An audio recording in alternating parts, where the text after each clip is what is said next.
Saya Sinta Milenia dari kelas R1 Manajemen dengan NIM 192210015 akan menjelaskan tentang saham. Saham merupakan surat-surat berharga yang diperdagangkan di pasar modal dan sering disebut dengan efek atau sekuritas, salah satunya yaitu saham.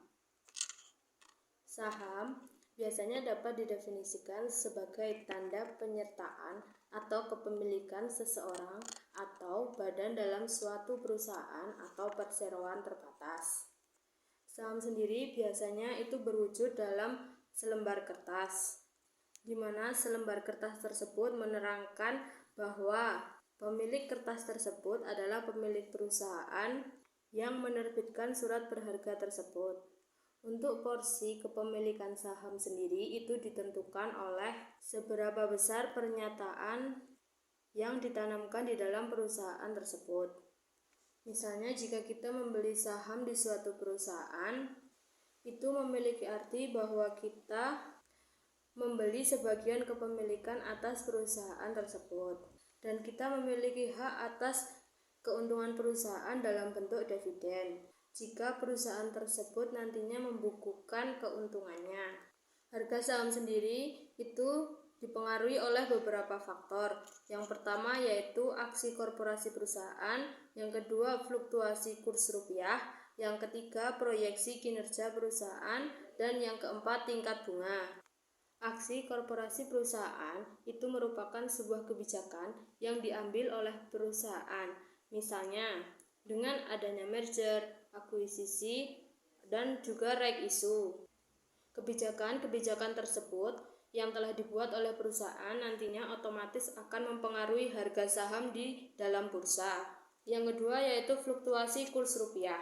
Kurs rupiah yang tinggi atau rendah terhadap mata uang asing menjadi salah satu faktor yang berpengaruh dengan harga saham perusahaan. Fluktuasi kurs rupiah ini nantinya akan memiliki dampak, baik itu dampak positif maupun dampak negatif. Khususnya itu untuk perusahaan yang mempunyai utang dengan mata uang yang digunakan adalah mata uang asing. Untuk perusahaan yang memiliki ataupun menggunakan mata uang asing akan dirugikan akibat karena melemahnya sebuah kurs. Hal ini bisa terjadi karena jumlah biaya operasional yang meningkat dan secara otomatis juga akan mengakibatkan turunnya harga saham yang ditawarkan oleh suatu perusahaan tersebut. Yang ketiga yaitu proyeksi kinerja perusahaan. Kinerja perusahaan yang buruk nantinya akan membuat harga saham menurun dan begitu juga sebaliknya. Jika kualitas perusahaannya yang baik akan memicu harga sahamnya itu ikut naik juga. Dan untuk para investor biasanya itu cenderung untuk menyukai perusahaan yang menawarkan dividen payout ratio atau DPR yang lebih besar dan juga earning per share atau EPS yang lebih tinggi sehingga menstimulasi investor tersebut untuk membeli sahamnya yang lain lagi. Yang keempat yaitu tingkat suku bunga. Jika suku bunga naik, maka investor itu nantinya akan menjual semua saham yang dia miliki dan akan ditukarkan menjadi obligasi. Hal ini membuat suku bunga turun dan juga sebaliknya. Untuk saham sendiri itu memiliki berbagai jenis. Yang pertama itu saham yang ditinjau dari kemampuan dalam hak tagih atau klaim, dan yang kedua yaitu saham ditinjau dari kemampuan cara peralihannya. Untuk saham yang ditinjau dari segi kemampuan dalam hak tagih atau klaim itu dibedakan menjadi dua jenis utama, yaitu saham biasa dan juga saham preferen. Untuk saham biasa itu biasanya mewakili klaim kepemilikan pada pemegang saham, pada penghasilan dan aktiva yang dimiliki perusahaan. Nah, untuk para pemegang saham biasa itu memiliki kewajiban yang terbatas. Artinya, jika perusahaan bangkrut, maka kerugian maksimumnya itu nantinya akan ditanggung oleh pemegang saham dan itu sebesarnya itu sesuai dengan investasi yang telah dilakukan pada saham tersebut.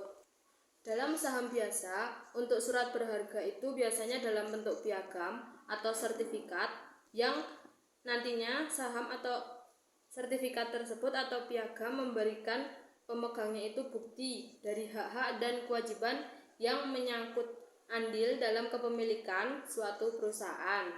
Untuk para pemegang saham biasa itu juga dapat mempengaruhi kebijakan korporasi melalui proses pengambilan suara atau voting dalam pembuatan tujuan dan kebijakan, lalu ada stock split dan memilih dewan direksi perusahaan. Pada saham biasa, umumnya keuntungan yang didapatkan itu berupa dividen dan capital gain. Saham biasa sendiri itu memiliki beberapa karakteristik. Yang pertama yaitu dividen dibayarkan sepanjang perusahaan tersebut memperoleh laba. Yang kedua, itu memiliki hak suara dalam rapat umum pemegang saham. Yang ketiga, memiliki hak terakhir dalam pembagian kekayaan perusahaan jika perusahaan tersebut dilikuidasi setelah semua kewajiban perusahaan dilunasi. Lalu yang keempat, memiliki tanggung jawab terbatas terhadap klaim pihak lain sebesar proporsi sahamnya. Kemudian yang kelima, itu hak untuk memiliki saham baru terlebih dahulu. Yang kedua, yaitu saham preferen. Saham ini biasanya memiliki karakteristik gabungan antara obligasi dan saham biasa, karena bisa menghasilkan pendapatan tetap seperti bunga obligasi. Tetapi, saham ini juga bisa tidak mendapatkan hasil seperti yang dikehendaki oleh para investor. Saham preferen ini serupa dengan saham biasa karena mewakili kepemilikan ekuitas dan diterbitkan tanpa tanggal jatuh tempo yang tertulis di atas lembaran saham tersebut dan membayar dividen. Saham preferen sendiri ini merupakan jenis saham yang memberikan dividennya secara pasti kepada setiap pemegang sahamnya. Jika perusahaan dilikuidasi, para pemegang saham preferen ini akan menerima hak atas sisa aset perusahaan sebelum pemegang saham biasa. Dan untuk pembagian dividen bagi pemegang saham preferen ini biasanya sudah ditetapkan seberapa besar dividen yang didapatkan oleh setiap para pemegang saham. Saham preferen sendiri itu memiliki beberapa karakteristik juga, yaitu yang pertama, memiliki hak lebih dahulu untuk mendapatkan dividen. Yang kedua, yaitu memiliki hak pembayaran maksimum sebesar nilai nominal saham terlebih dahulu setelah kreditur, apabila nantinya perusahaan tersebut dilikuidasi. Yang ketiga, yaitu kemungkinan dapat memperoleh tambahan dari pembagian laba perusahaan di samping penghasilan yang diterima secara tetap. Lalu kemudian yang keempat, itu adalah dalam hal perusahaan dilikuidasi, memiliki hak untuk memperoleh pembagian kekayaan di atas pemegang saham biasa apabila semua kewajiban yang dimiliki perusahaan tersebut telah dilunasi. Untuk jenis saham yang ditinjau dari cara peralihannya itu ada dua, yaitu saham atas unjuk atau bearer stock dan saham atas nama atau registered stock. Pada saham atas unjuk atau bearer stock tidak tertulis nama pemiliknya supaya memudahkan atau lebih mudah untuk dipindahtangankan dari satu investor ke investor lainnya. Dan secara hukum untuk orang yang diakui sebagai pemiliknya itu adalah orang yang memegang atau memberjalankan sahamnya tersebut. Dan untuk pemilik saham ini nantinya berhak untuk ikut hadir dan memberikan pendapat dalam rapat umum pemegang saham.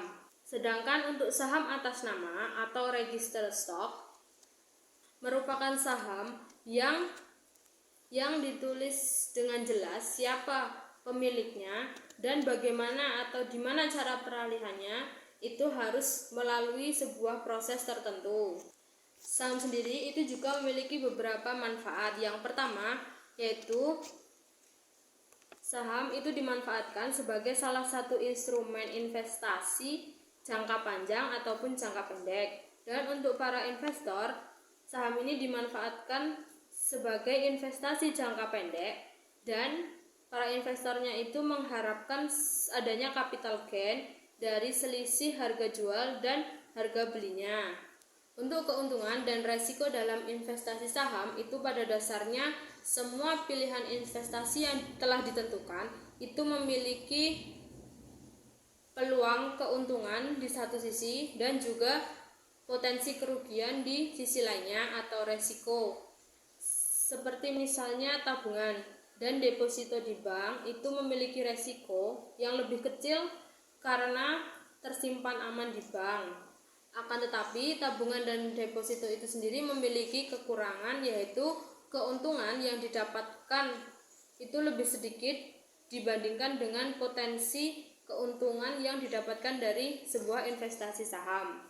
Lalu ada juga investasi properti seperti rumah dan tanah. Itu apabila semakin lama harganya semakin tinggi, tetapi itu juga memiliki sebuah resiko. Misalnya apabila rumah atau tanah tersebut mengalami penggusuran atau terjadi sebuah kebakaran, otomatis itu akan mengalami resiko. Kalau misalnya wira swasta itu jika terjadi kegusuran atau kebakaran itu pasti akan mengalami kebangkrutan atau failit. Sedangkan untuk investasi emas sendiri itu juga memiliki resiko, yaitu resikonya jika emas mengalami penurunan harga. Pada dasarnya untuk keuntungan sendiri itu memiliki dua keuntungan apabila para pemodal itu membeli atau memiliki saham. Yang pertama yaitu dengan dividen dan yang kedua capital gain. Dividen itu merupakan pembagian keuntungan yang diberikan perusahaan penerbit saham tersebut atas keuntungan yang telah dihasilkan oleh perusahaan tersebut. Umumnya, tingkat pertumbuhan dividen itu tidak konstan karena kebanyakan perusahaan-perusahaan itu mengalami life cycle seperti elevator growth, faster than economic, then match with economic growth, dan slower than economic growth. Yang kedua adalah capital gain. Capital gain itu merupakan selisih antara harga beli dan harga jual, di mana harga jualnya itu lebih tinggi daripada harga belinya. Capital gain ini dapat terbentuk dengan adanya aktivitas perdagangan di pasar sekunder.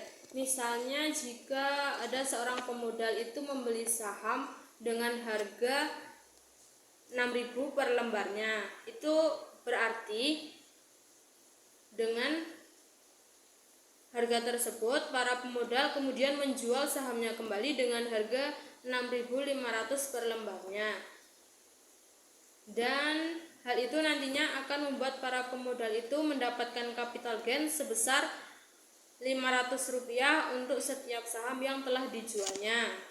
Untuk kerugian atau resiko yang bisa terjadi dalam investasi saham itu yaitu pertama, tidak mendapatkan dividen. Perusahaan itu tidak dapat membagikan dividen jika perusahaan tersebut mengalami kerugian. Yang kedua itu capital loss. Investor itu menjual sahamnya lebih rendah harganya daripada waktu dia membeli saham tersebut. Lalu yang ketiga itu perusahaan bangkrut dan dilikuidasi. Yang keempat, saham itu didelist dari bursa atau biasa disebut dengan delisting. Yang kelima, saham itu disuspend atau diberhentikan perdagangannya oleh otoritas bursa efek. Dalam penilaian sebuah saham itu terdapat 3 konsep nilai saham. Yang pertama itu nilai buku atau book value. Yang kedua nilai pasar atau market price. Yang ketiga itu nilai intrinsik atau intrinsic value.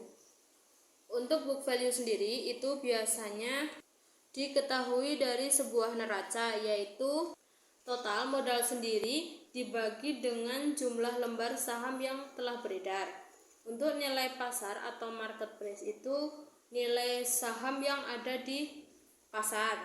Untuk nilai intrinsik atau intrinsic value itu biasanya disebut dengan nilai teoritis, di mana present value dari semua aliran kas yang diterima para investor di masa depan. Untuk perdagangan saham itu biasanya terdapat di beberapa pasar, misalnya pasar reguler, pasar negosiasi, dan pasar tunai.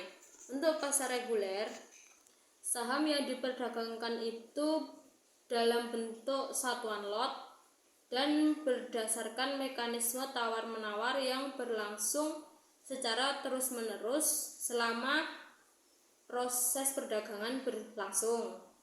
Dan biasanya harga yang ada di pasar ini atau pasar reguler itu nantinya akan digunakan sebagai dasar perhitungan di indeks yang ada di BEI.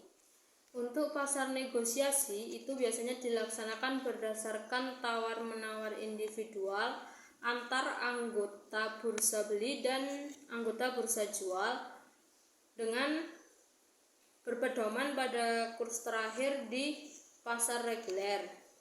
Kalau untuk pasar tunai itu tersedia untuk menyelesaikan sebuah kegagalan anggota bursa dalam memenuhi kewajibannya di pasar reguler dan pasar negosiasi. Pasar tunai itu dilaksanakan dengan prinsip pembayaran dan penyerahan seketika atau cash and carry. Untuk para investor saham sendiri itu memiliki hak-hak istimewa sebagai investor. Yang pertama yaitu hak kepemilikan atau control of the firm, yang kedua itu preemptive right. Untuk hak kepemilikan atau control of the firm itu tercermin dalam voting right yang dimiliki investor. Misalnya makin besar kepemilikannya itu nantinya hak yang dimiliki oleh pemegang saham itu juga semakin besar untuk mengontrol perusahaan. Sedangkan untuk preemptive right, dalam hak ini para investor diberikan hak untuk didahulukan dalam pembelian saham baru yang diterbitkan oleh perusahaan. Hal ini bertujuan untuk melindungi hak kontrol investor dan juga menghindari dilution of value. Untuk jenis pasar saham sendiri yang berdasarkan transaksi itu ada 3. Yang pertama itu pasar sekunder, yang kedua pasar primer, dan yang sering kita dengar itu yang ketiga adalah pasar IPO atau Initial Public Offering. Sekian presentasi dari saya. Jika ada salah kata mohon maaf. Wassalamualaikum warahmatullahi wabarakatuh.